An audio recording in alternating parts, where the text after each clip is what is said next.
दोस्तों, क्रिकेट जगत के लिए एक बहुत बड़ी खबर निकल कर आई है। बहुत से बदलाव देखने को मिलेगा, वो भी 2 जुलाई से। जी हाँ दोस्तों, अगर आप क्रिकेट फैंस हैं, क्रिकेट देखते हैं, तो वो बदलाव कौन से हैं? 4 से 5 बदलाव हैं जो आपको बहुत ही जल्द नजर आने वाले हैं। जी हाँ, अंतर्राष्ट्रीय क्रिकेट में 2 जुलाई से हो जाएंगे कई बड़े बदलाव। DRS से लेकर सलाइवा रूल तक और कैच से लेकर बॉल चेंज तक, जानिए क्या क्या है वो बदलाव। इस वीडियो के माध्यम से वो सारी कुछ इन्फॉर्मेशन आपको मैं बताने जा रहा हूँ। क्रिकेट में बदलने जा रहे हैं कई नियम जो बहुत ही इंपॉर्टेंट है हमें समझना जानना। पहले से ही हम जान लेगा कि कौन से नियमों बदलने वाला है। ICC प्लेइंग कंडीशन में कुछ बदलाव करने जा रही है। ICC ने टेस्ट से लेकर तीनों फॉर्मेट में कैचिंग को लेकर कुछ दिलचस्प नए नियमों को मंजूरी दे दी है। इसके साथ ही शॉर्ट रन और गेंद पर सलाइवा लगाने से जुड़े कई मामलों पर भी बहुत अहम फैसले लिए गए हैं। कुछ संशोधित प्लेइंग कंडीशन टेस्ट मैच से में पहले ही लागू हो चुकी है, लेकिन व्हाइट बॉल क्रिकेट में ये कंडीशन 2 जुलाई से कुछ नियम लागू होने वाले हैं।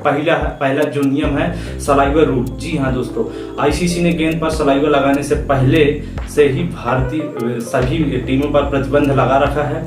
अब इस नियम में एक बड़ा बदलाव आपको देखने को मिलने वाला है। यह नियमों के मुताबिक अगर अंपायर को किसी गेंद पर सलाइवा लगा हुआ मिलता है तो वे उसे तुरंत नहीं बदलेंगे। अब गेंद को केवल तभी बदला जाएगा जब अंपायर को लगे कि उसकी स्थिति में बड़ा बदलाव आया है, और जैसे गीला होना या असमान चमक या बदलाव इसलिए कहा गया है ताकि टीमों को जानबूझकर सलाइवा लगाकर गेंद बदलवाने की कोशिश न की जाए। बहुत बड़ा रुझान है, बहुत बड़ा ये मोमेंट देखने को मिला है जो इस वीडियो के माध्यम से आपको मैं बताने वाला हूं। तो इन चीजों को आपको समझते जाना है बारीकी से, बहुत ही इंपॉर्टेंट चीज है। ये दूसरा है जो नियम बदलने वाला है वो है स्टॉप क्लॉक रूल। जी हाँ, T20 और वनडे क्रिकेट में स्टॉप क्लॉक नियम को लागू करने के 1 साल बाद अब BCCI ने इसे टेस्ट क्रिकेट में भी लागू करने का बहुत बड़ा फैसला लिया है। नए नियमों के अनुसार फील्डिंग टीम को हर ओवर के बीच अधिकतम 1 मिनट का सिर्फ अंतराल दिया जाएगा, यानी पिछला ओवर खत्म होते ही अगला ओवर 1 मिनट के भीतर शुरू करना होगा। 2 चेतावनी के बावजूद नियम का उल्लंघन नहीं किया जा रहा है,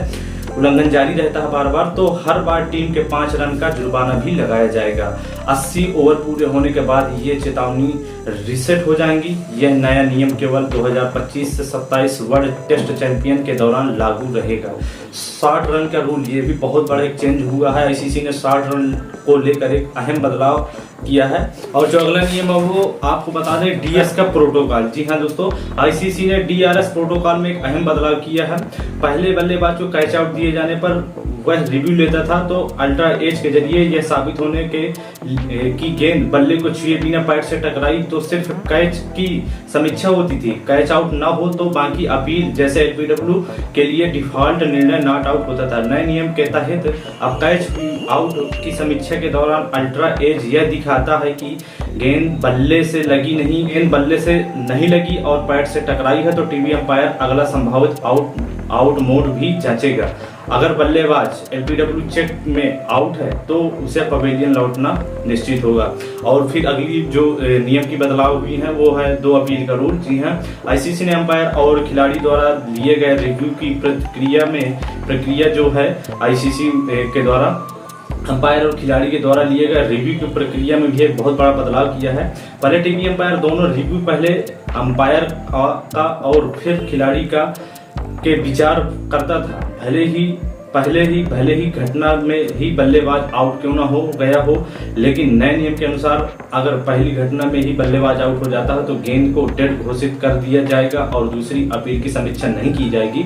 इस बदलाव का उद्देश्य रिव्यू प्रक्रिया को सरल, तर्कसंगत और समय की दृष्टि से कुशल बनाना समझा गया है। कैच के नियम में बहुत बड़ा बदलाव हुआ है जो आपने सुना भी होगा। ICC ने कैच से जुड़े नियमों को भी बहुत अहम बदलाव किया है। अगर मैदानी अंपायरों को यह स्पष्ट नहीं होता था कि कैच वैध है या नहीं है और टीवी अंपायर यह दिखाता था कि गेंद नो बॉल थी, तो कैच की वैधता की समीक्षा नहीं की जाती थी।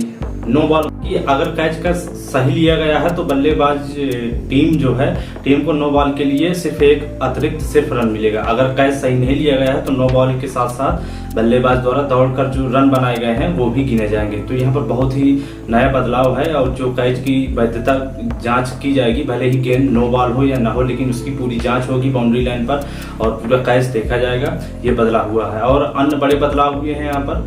नई व्यवस्था के अनुसार फील्डर गेंद को बाउंड्री के बाहर सिर्फ एक बार ही उछालकर कैच को पकड़ सकता है। जो बहुत हाईलाइट कैच देखते थे हम लोग, बहुत अच्छे कैच बाउंड्री लाइन पर एक बार जंप किया फिर किया इधर, वो ऐसा नहीं है। सिर्फ एक बार संपर्क या बाउंड्री के बाहर खड़े होकर गेंद को कंट्रोल करना अब नियम के विरुद्ध हो गया। ये भी बहुत बड़ा एक बदलाव किया गया है, जिससे गेंदबाजों को मदद मिलेगी और बल्लेबाजों पर अंकुश भी लग सकेगा। अगर कहा गया है कि वनडे क्रिकेट में अब 35 ओवर के बाद एक ही नई गेंद का इस्तेमाल किया जाएगा।